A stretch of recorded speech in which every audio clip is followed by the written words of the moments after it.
afternoon, everyone. I am LAMASAN, your moderator. Thank you for joining us in these controversial issues and a very important matter that we learn about to tackle, pornographic addiction. I would like to remind everyone that please be sensitive and respectful with your approach on one another. Our goal for today is to provide clear understanding, clarify, and support regarding this topic. Let's start by acknowledging our panelists. Panelist number 1, Ms. Rhea Canada. Panelist number 2, Ms. Arstene. Ms. Alleah Salcor. Ms. Francheska TIMBAL.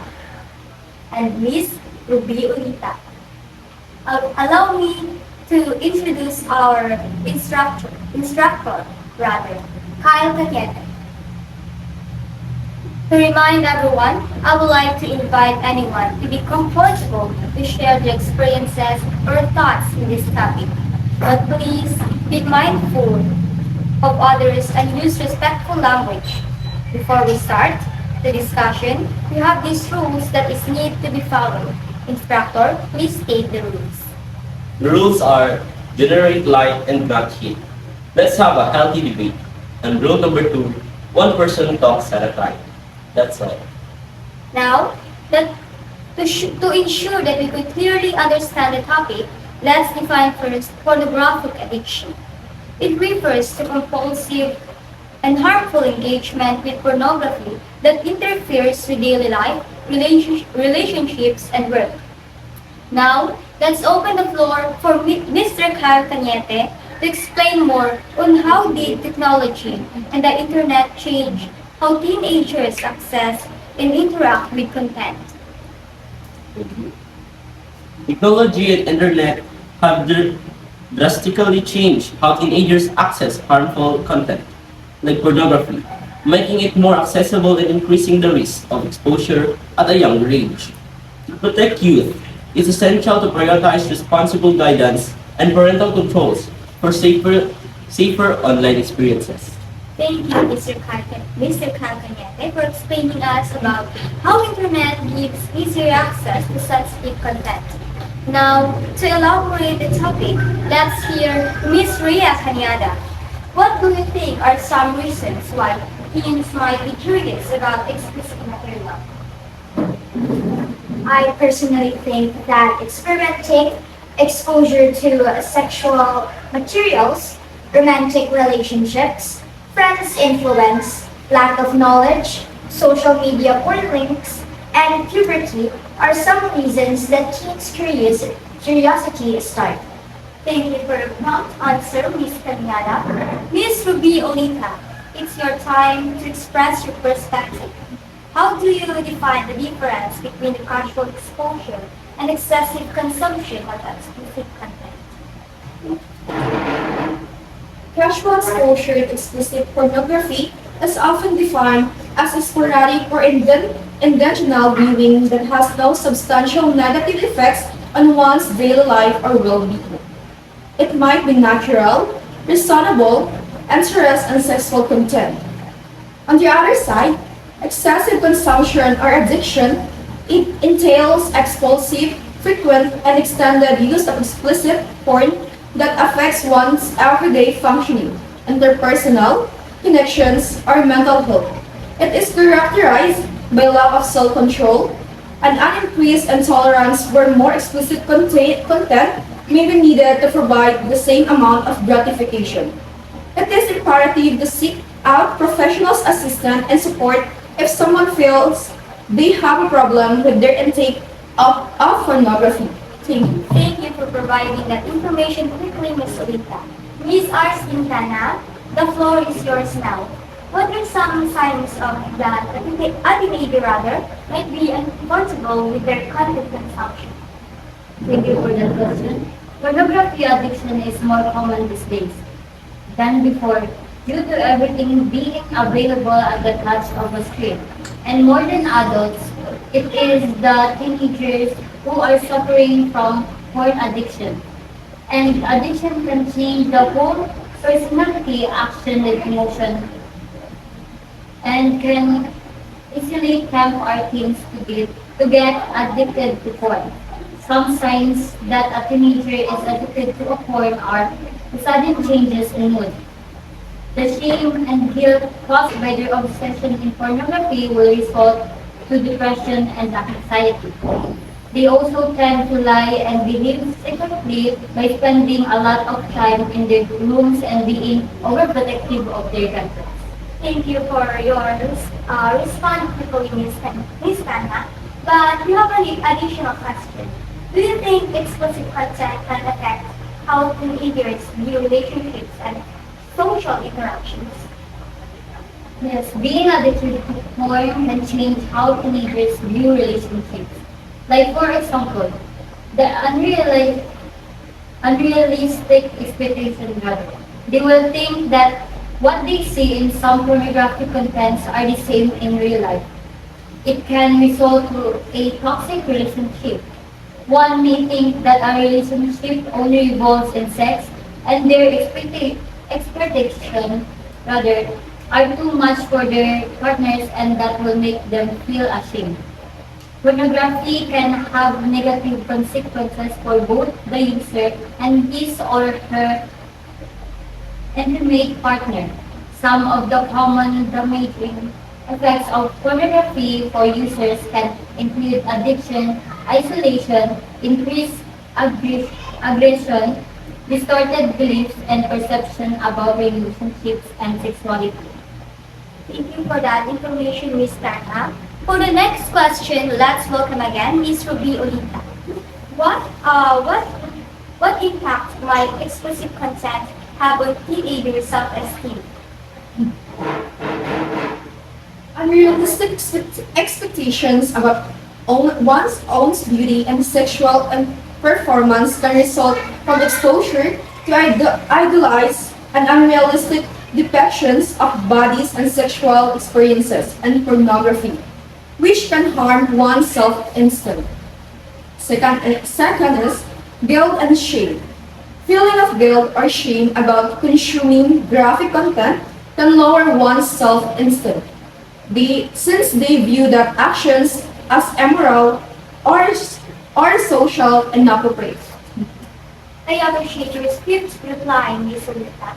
Now, Ms. Francheska, please share us your perspective on this. How do you believe parents and guardians can best help teenagers navigate their online experiences? I believe that parents and guardians can help teenagers navigate through these ways, to have an open communication with the teenagers, to have a judgment-free conversation about their activities and other concerns. They can open up everything to you, including saying those negative things. Remember that building trust and a strong relationship with your teenager is key to effectively guiding them through their online experiences. As a parent, we should pay attention on our children's online activities, control their social platforms, restrict access to inappropriate content, but never forget to still respect their boundaries. They should also implement rules like having a limitation on their screen time and use of social media. Stay informed about the current trends and apps popular with the teenagers to better understand their online world. Since we are the elders, we should lead by example and demonstrate responsible online behavior to set a positive example. As part of this, we should also teach them how to handle online conflicts and bullying, specifically cyberbullying. We should also encourage critical thinking in them to evaluate online content and avoid misinformation. As a student, we must emphasize the importance of being respectful and kind in online interactions.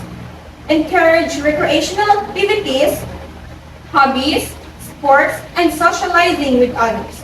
We must also address mental health awareness to keep an eye on their emotional well-being because this is also one of the factors that teenagers watch these kind of scenes. As much as possible, we, as teenagers, should educate ourselves also. And you should always be teachable about safety, privacy, and other potential risks of those things. Thank you for that, Ms. Timbal. The floor is back On you again, Ms. Cañada. What can schools and teachers do to address this topic effectively? By conducting sex education, this will widen the students' knowledge about their private areas to reduce sexual temptation and discussing them about thinking for a better future for them. Teens already have opinions and is turning mature. So by making it clear to them that pornographic contents that can negatively affect their future, it may encourage them to think maturely rather than thinking poorly. I appreciate you taking the time to tell us that, Ms. Cañada. Back to you again, Ms. Cañada. What advice would you give to teenagers to prevent unwanted exposure to explicit material? The advice that I could give to teenagers is they should limit their exposure in social media because there are lots of contents that is not for teenagers.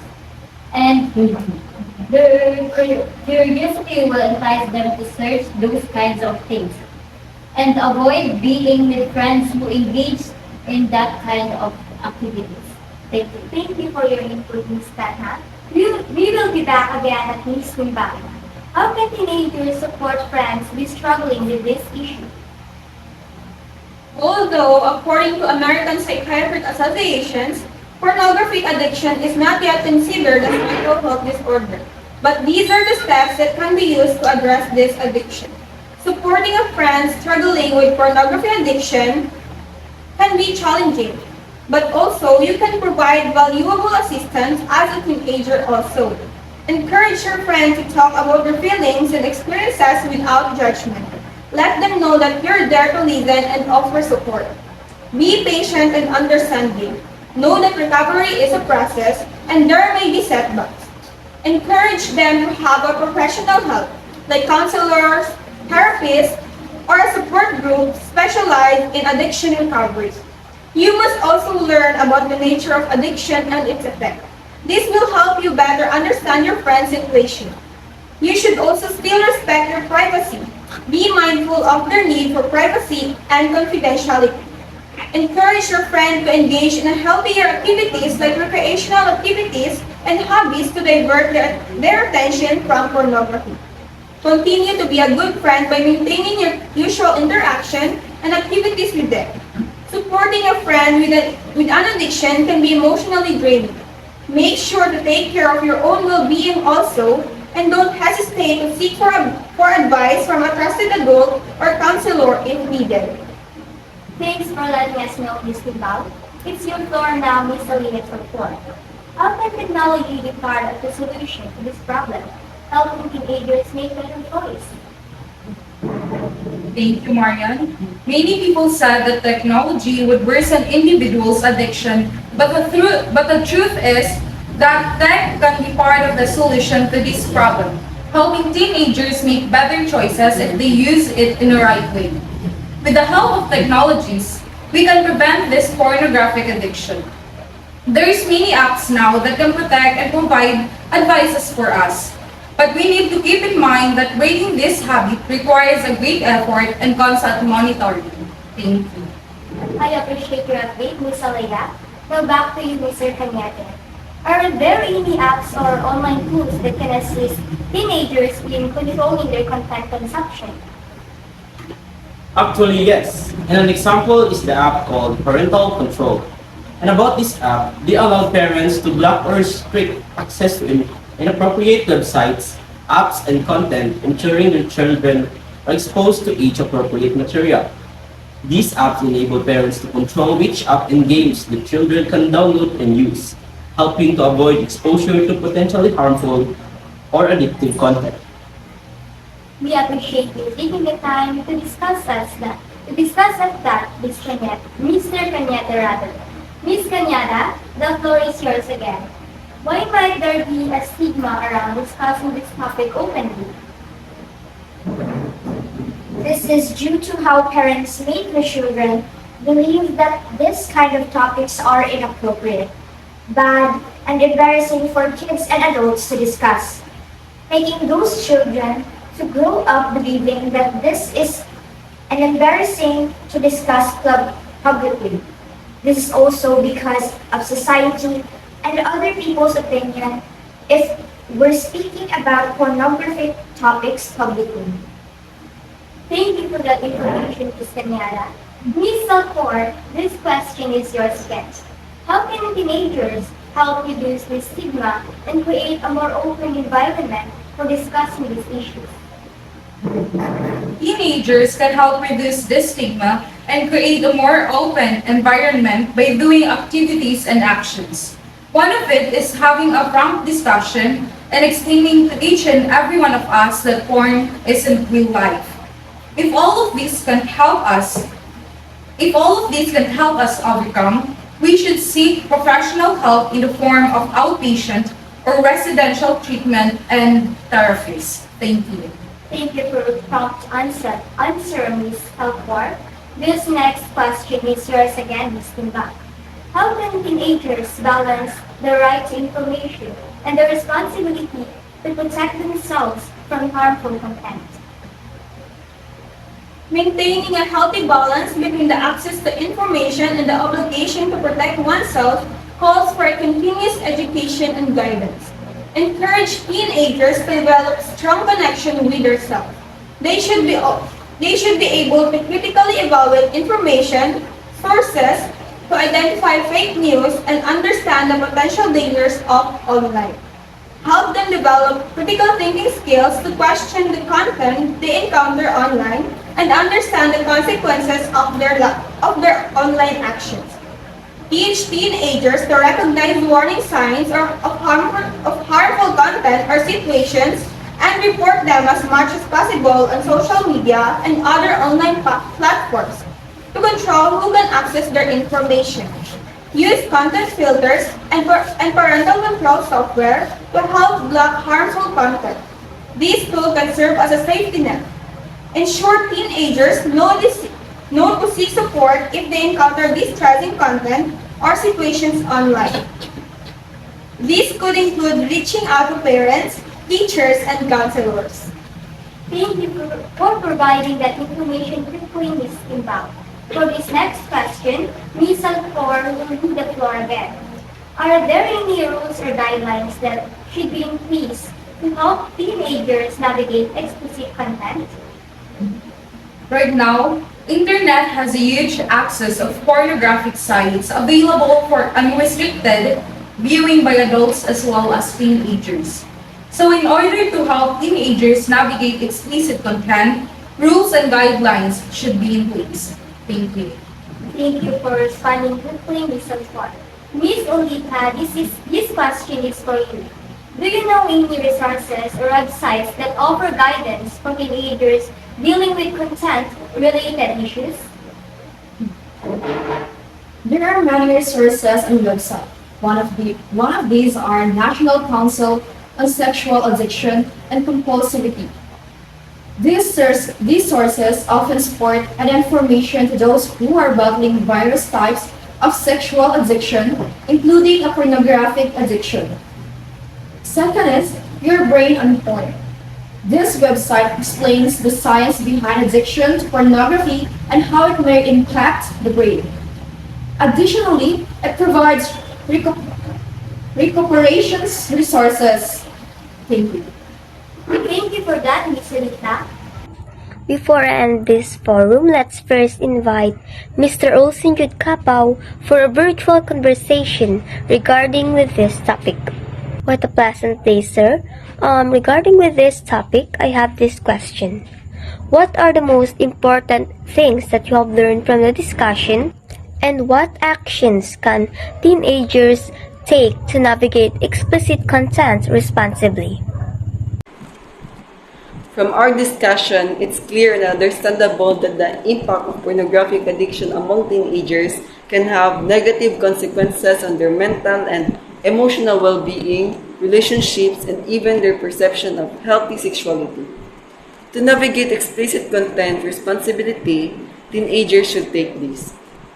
Teens should educate themselves on the risks and repercussions of excessively consuming explicit content, establish open lines of communication that are free from bias with your parents, legal guardians, or other trusted adults to share any queries or worries you may have regarding sexual content and self-awareness, recognize one's own behaviors, and be aware of if engaging in explicit content interferes with daily life or develops into an addiction.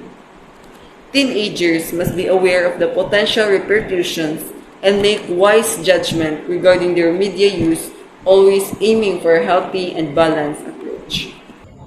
Your answer is very accurate, sir. Now, before I end this conversation, and for my conclusion, any thoughts or recommendation you would like to share? Certainly, the impact of pornographic addiction among teenagers is a serious and complex issue. This is my final thoughts and recommendation about this topic. First is open communication. Parents and other adults who are responsible for teenagers should have regular non-judgmental conversation with them about sexuality, healthy relationships, and the dangers of watching too much porn. Second, digital literacy. Inform teens about safe internet use and repercussion of sharing graphic material, how to safeguard their online privacy, and how to use telephones responsibly. Last, seek professional help. It's critical to seek professional assistance such as therapy or counseling if a teen exhibits signs of addiction or unwholesome behaviors related to the pornography. Thank you for sharing that information, Mr. Olin, and for your perspective and your answer.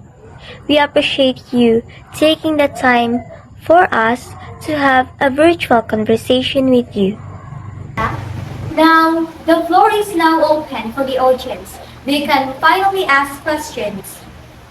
Just kindly raise your hands if you had questions and state your name. Okay, the point. And Mr. PADERANGA, the first question is, how does pornographic addiction differ from any other addiction? Pornographic addiction is different from any other addiction as it involves explicit content and doesn't develop physical symptoms like self-harming or use of substance. What are the potential consequences of pornographic addiction on individuals in their relationships? The potential consequences of pornographic addiction on individuals and their relationship involves isolation from close friends and family, misinterpretation about the concept of sex, and mental health problems such as anxiety or depression. Thank you for that, Ms. Salcor. Is there any questions? Okay. Hello, my name is George. My first question is, how does the rise of pornographic addiction among teenagers affect their mental health? Well, it can lead to anxiety, depression, and reduced self-esteem. My second question is, what steps can parents take to address and prevent pornography addiction in teenagers?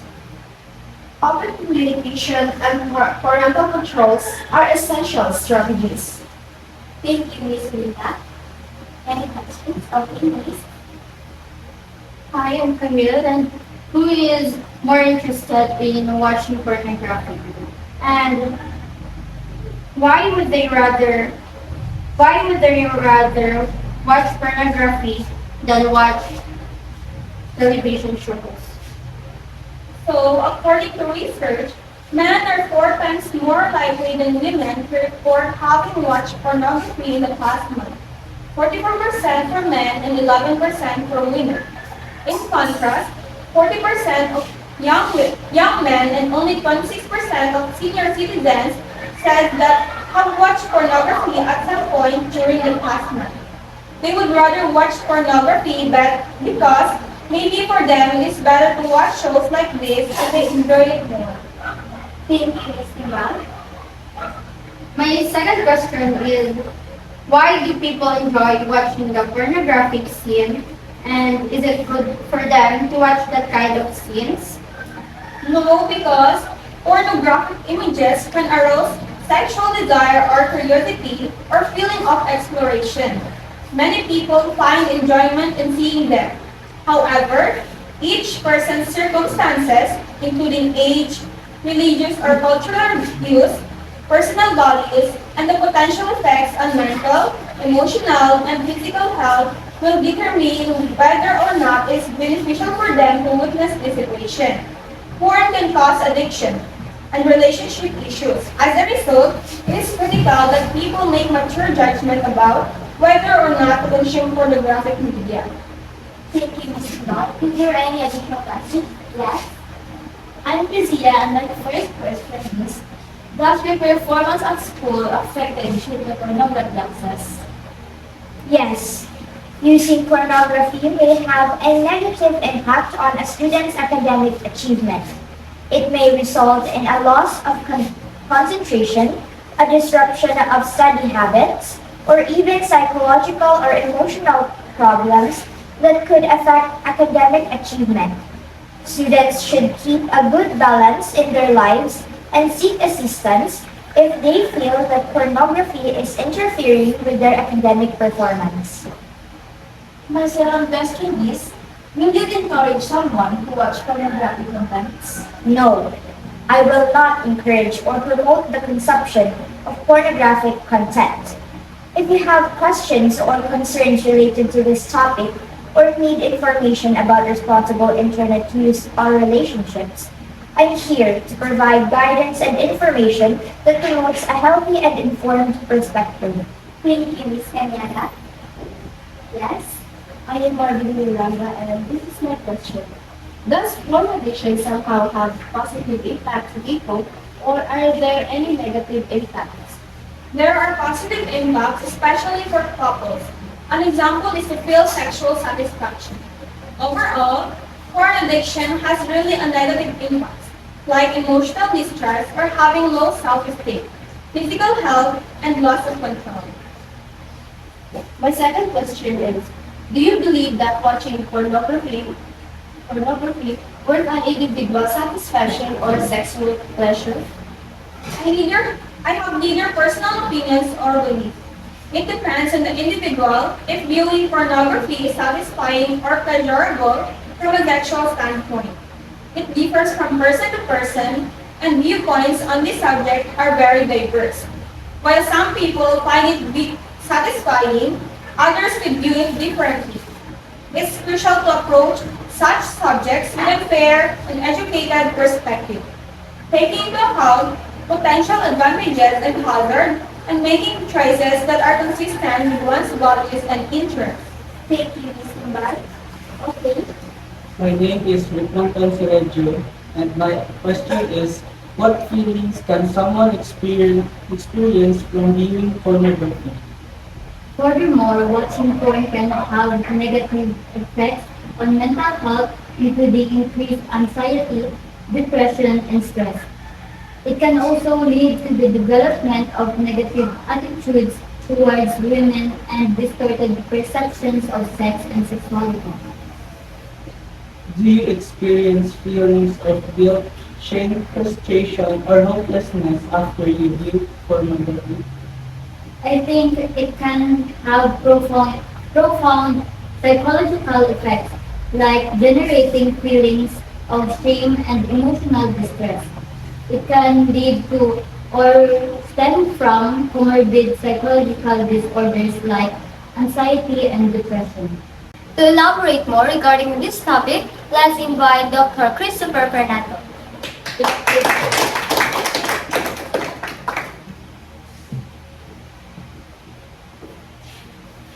Hello everyone, my name is Fernando. I'm a licensed psychiatrist from USA. My background is psychoanalysis-based counseling. So I would usually see individuals for general stuff about their pornography addiction. I have a question, sir. What other ways are there that can help victims who can't afford the therapy? You can consult your parents about this problem. Although people would usually think that it's embarrassing to have that kind of conversation. But remember, talking things over with a parent can help you feel less stressed. Second suggestion that I have is to start getting busy. Start going to gym, read informative books, participate in recreational activity, or go out in public often. This type of task can kind of turn off the urge to watch porn or masturbate. Opening up to your parents is indeed a free therapy. Thank you for that, Dr. Fernando. For this next question, sir, is masturbation ever okay or normal if it's not connected to pornography? Well, masturbation releases a type of chemical. It's called an oxytocin release, which is a bonding of hormone. To have that bonding of hormone release, and for there to be no one to bond with can increase depression. So it can be depressive from the fact that you're supposed to be bonding with someone when that oxytocin is released. Thank you for sharing that information, Dr. Fernando. If anyone has found helpful resources or coping strategies, please feel free to share them. These could include support groups, therapy options, or educational materials.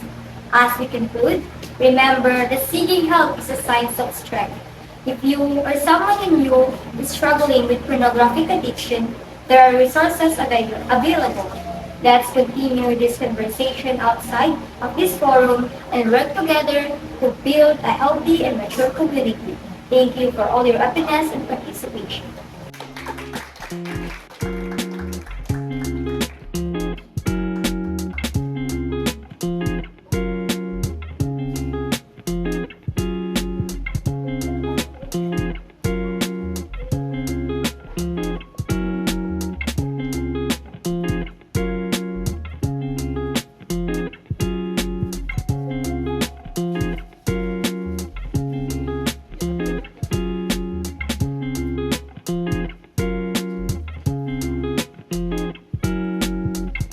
And that's all. Thank you.